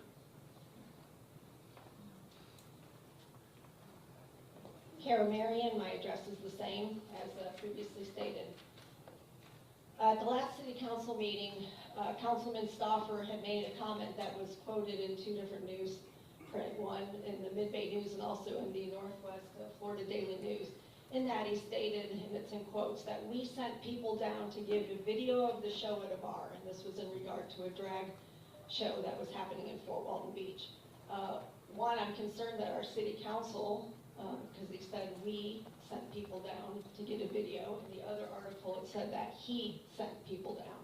So I'm wondering why our city council is sending people to a drag show to take videotapes of it. That is very concerning, and it's printed in both the newsprint. I have them right here. I want to go on to say my concerns about Councilman Stauffer. You heard my husband speak already. Your new city council member, Doug Stauffer, who won by a coin toss, which is very sad, in his sermon that he gave in July, he makes a public comment in his sermon that mental health professionals, of which I am one, that they study psychology to try to figure themselves out. And he goes on to call them libtards. And then Stauffer goes on further in his sermon to degrade all liberals, claiming they want to come and get your guns. It doesn't stop there. He then goes on to call all liberals libtards as well. Yes, he preached this from the pulpit last July. You can see it on his Facebook page and on his church's website.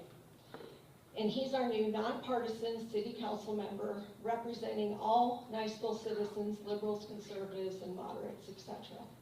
Can we expect him to all of a sudden set his disdain, preach from the pulpit, for certain professionals, such as mental health professionals, and for a whole section of the electorate, liberals, and work for what is in the best interest of all citizens, regardless of if their chosen profession and vocation and political views align with his? His words and actions in this video are despicable and representative of everything that Jesus spoke up against, and are not Christ-like in any stretch of the imagination. Please do not stereotype all Christians and Christ followers based on the awful actions of this pastor. So much hate is being spewed. Okay, let's add to this the whole host of other concerning things that the new city councilman has done, such as bully two godly women, going as far as threatening to sue them, having an attorney, which is his friend in Alabama, send multiple threatening letters to these ladies. Hey, ma'am, let 15 in me just stop full.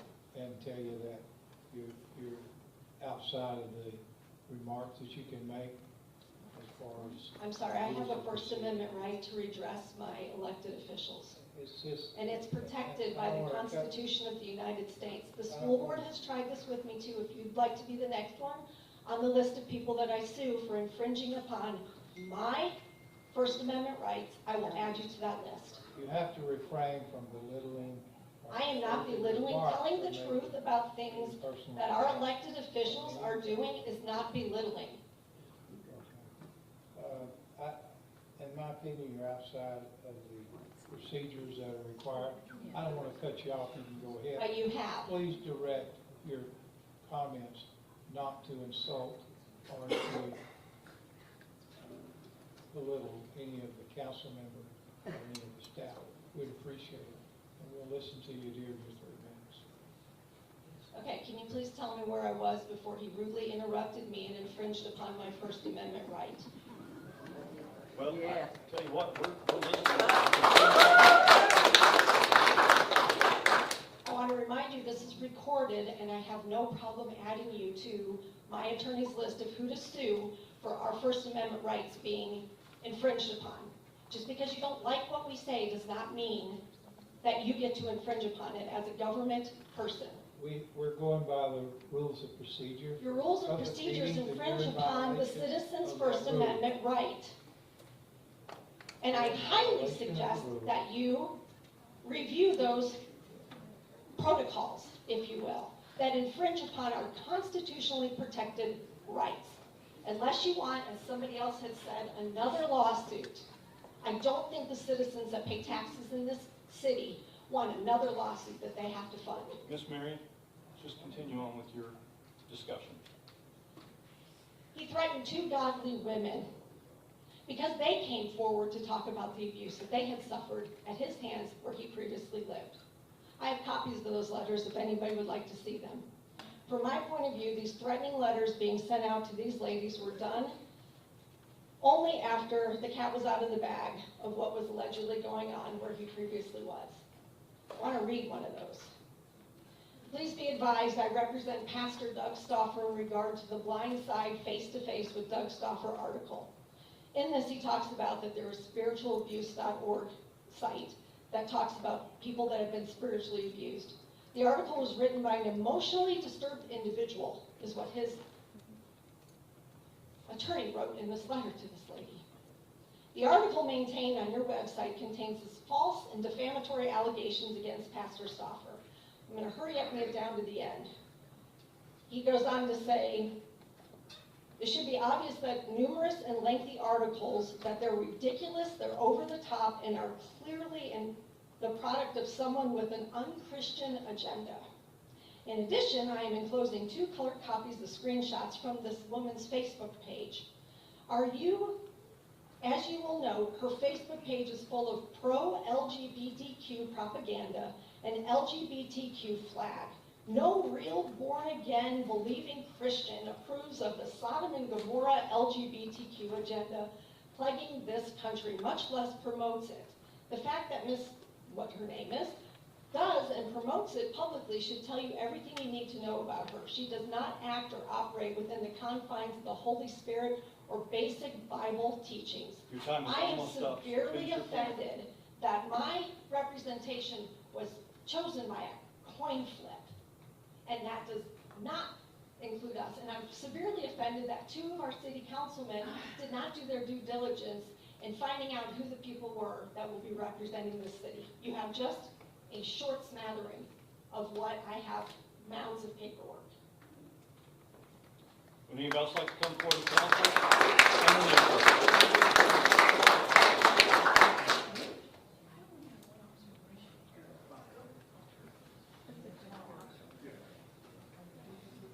If you're coming forward, please state your name and address for the record. Okay. I'm Tammy. Again, my address is the same. I have a concerning statement to make here from what I've heard tonight. And what I'm going to say is only pride brings conflict. From conflict comes transformation. Societal transformation comes transformation of government.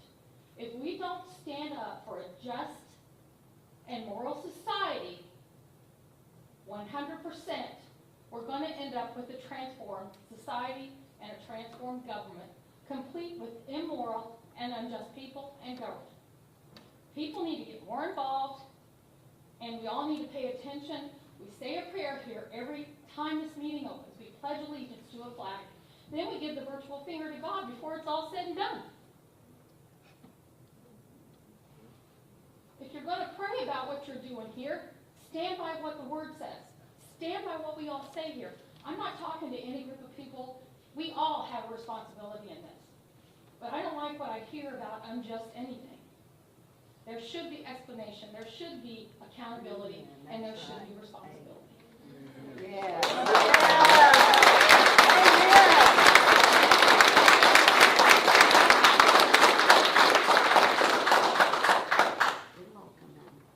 Would anybody else like to come before the council on any issue? Please come forward, state your name and address for the record.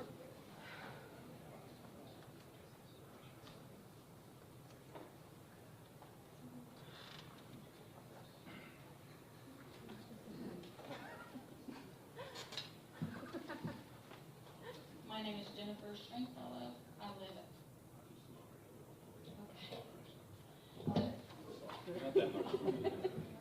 4460 Woodbridge Road. I am a small business owner and I volunteer with P-Flag myself. Can't hear her We back can't here. hear anything. I was raised in the conservative South as a follower of Christ, though I do not attend church anymore. My work with P-Flag is an extension of my desire to spread love and kindness to the least of these, like Jesus commanded. After the last city council meeting, it became clear how much more work remains to be done. The vitriol and demonization of the LGBTQ community was painful to witness and scary because I know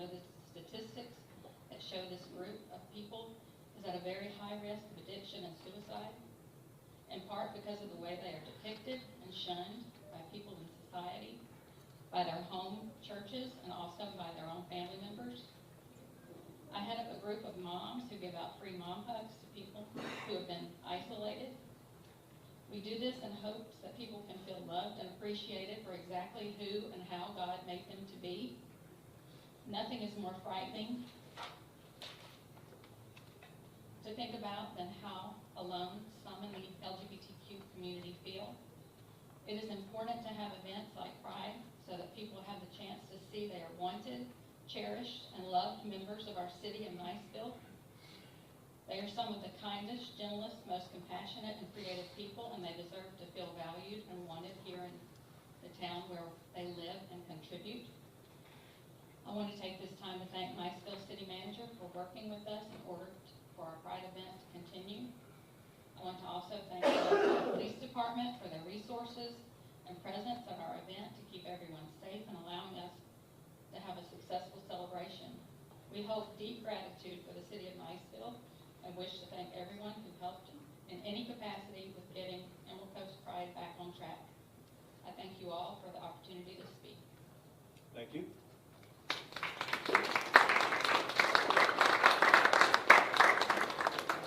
Would someone else like to come before the council on an issue? Please state your name and address for the record. Sure. Good evening, I'm Dr. Misty Scheinman. My residence address is 105 Oakland Circle in Niceville, Florida. I'm here tonight with my husband of 26 years. He's an Air Force veteran. Could you do me a favor and step a little closer to the mic? Yes. You can adjust it if you need to. Is this better? Is this better? Oh, yeah. Okay. Niceville's been our home now for over 20 years. Both of our kids graduated from Niceville High School and were baptized in local churches. Our youngest, Hannah, was the valedictorian at Niceville High School. And not so long ago, she stood before this very city council and successfully secured a $25,000 donation to support the Niceville High School Rubber Track campaign. As a member of the Hall of Fame, her photo will forever hang on the walls of Niceville High School. She holds track and cross-country records, and she made countless other contributions to this community. However, once she came out in high school, there were a lot of dark days. But she continued to excel because a close-knit group of adults in her church and community ensured that they loved her just as she was. Not every kid is so lucky. The suicide rate in our LGBTQ youth is 4 times what it is compared to their counterparts. There is hope, however. Studies show that one supportive adult in the life of an LGBTQ youth reduces that risk by 40%. Roughly 20% of today's youth identify as part of the LGBTQ community. This applies in Niceville as well. For these reasons, I choose to be a supportive adult. I choose to be on the side of love. I want to take this time to thank Niceville for allowing us to hold Pride in the Community Center on June 1st. This day will truly be a life-saving event. Thank you. Thank you.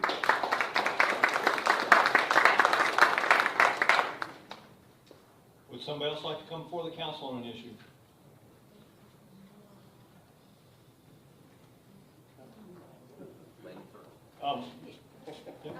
Ma'am, you can come forward. He's deferring to you, and then he'll come up after you. Please come forward, state your name and address for the record. Sandra Atkinson, 608 Audubon.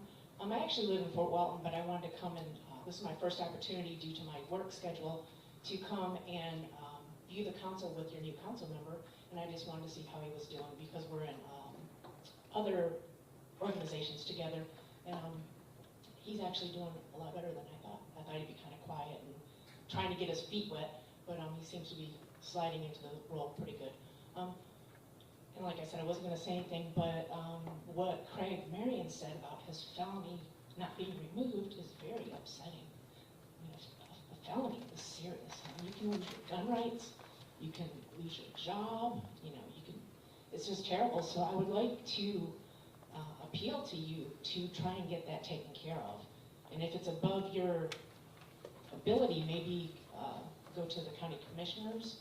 But I'm just asking you to try and put that on the front of your to-do list. That's all. Thank you.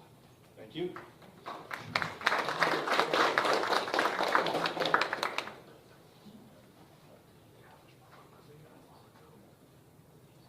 Please come forward, state your name and address for the record. I state my name. I'm Craig Lewis, 103rd Street, Niceville, Florida. First thing I want to say is, thank you for the police department stepping up and doing something that neighbors wouldn't. Okay?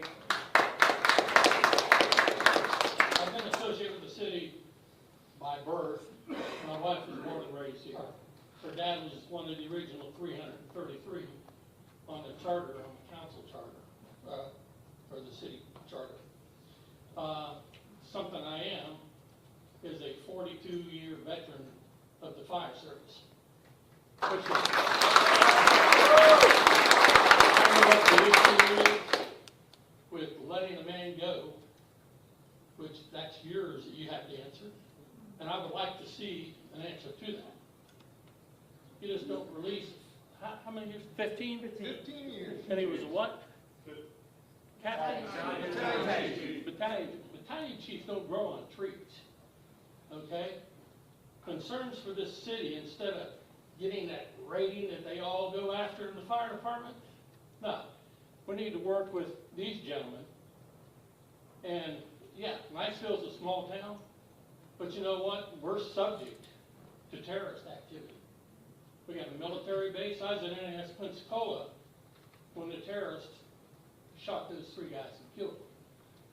That's close to home. So around here, we need to prepare for that. I don't know if you gentlemen and lady have considered that, but forget that daggone rating. Work with these guys, get that battalion chief back, because we need to have stuff where these guys who risk their lives to go into a shooting, we need the fire service to back up. We lose too many people bleeding to death because they can't get in there to do their job to get them out. So we need to, you know, center on things of that nature, not on what our rating is. You know, I'm very happy with these guys. I've seen them respond before. I've seen the police department respond before. Not after me, that is. But, you know, I appreciate our rights as a city, as citizens, especially my Second Amendment right. I enjoy that, okay? I'm sure all you do. But the thing is Niceville was a small town. Yes, we're growing.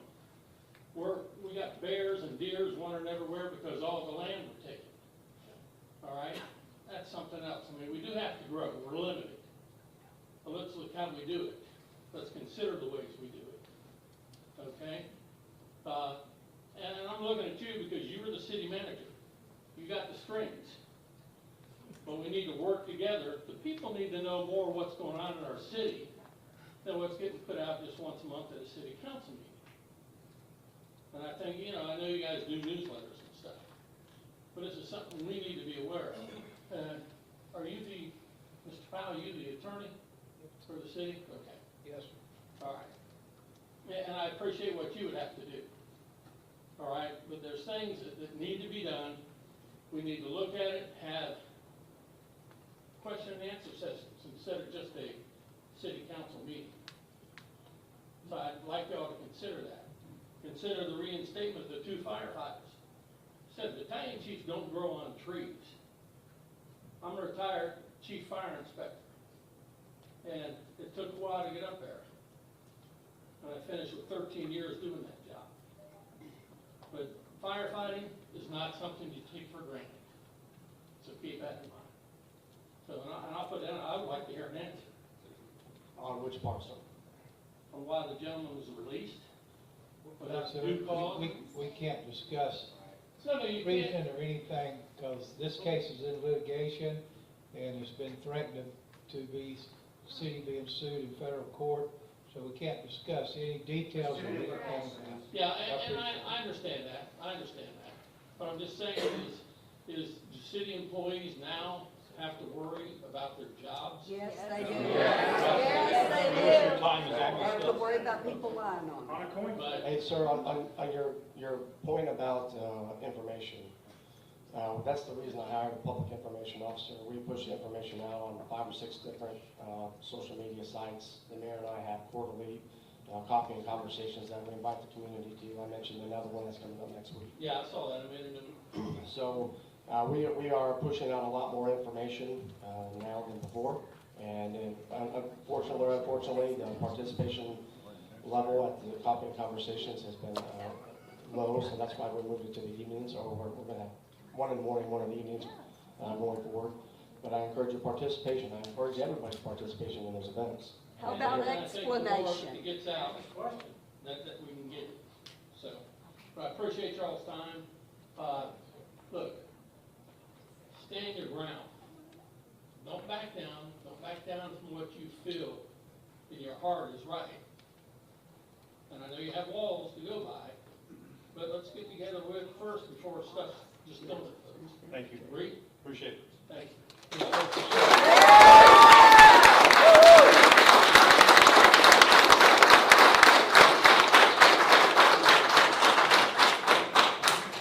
A little bit of a different topic. You know, you said in the ground rules it was receive only. My wife brought up a point earlier that, you know, yes, the police officers donated their time, but some government resources were used. And her assertion was that if one person has that done, then others would like that. We just got done with the receive only dialogue between the city manager. How come we're not responding to everything? Sir, I'll be happy to talk to you. I'm going to address this one, because if you listen to what I said, does anyone want to come forward to address an issue to the council? Period. Thank you. So I'll be more than happy to talk to you after the meeting. And the city manager works for the council, correct, sir? He is not on the council. So when I came forward to you and said, Listen, Mr. Marion, no, sir, you please have a seat. You're done. I'm done? You're done. Under what grounds am I done? You've already had your 3 minutes. Go For sit the down. rules of procedure for public Wow. meetings, sir. Welcome to Russia. Would anybody else like to come before the council and address an issue? Tread lightly. All right, seeing none, do I have a motion to adjourn? So moved. Do I have a second? All in favor, say aye. Aye. Any opposed, like sign. We are adjourned. Yeah.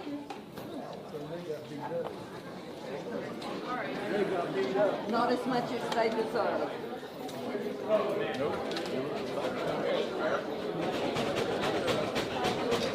So they got blood on their hands.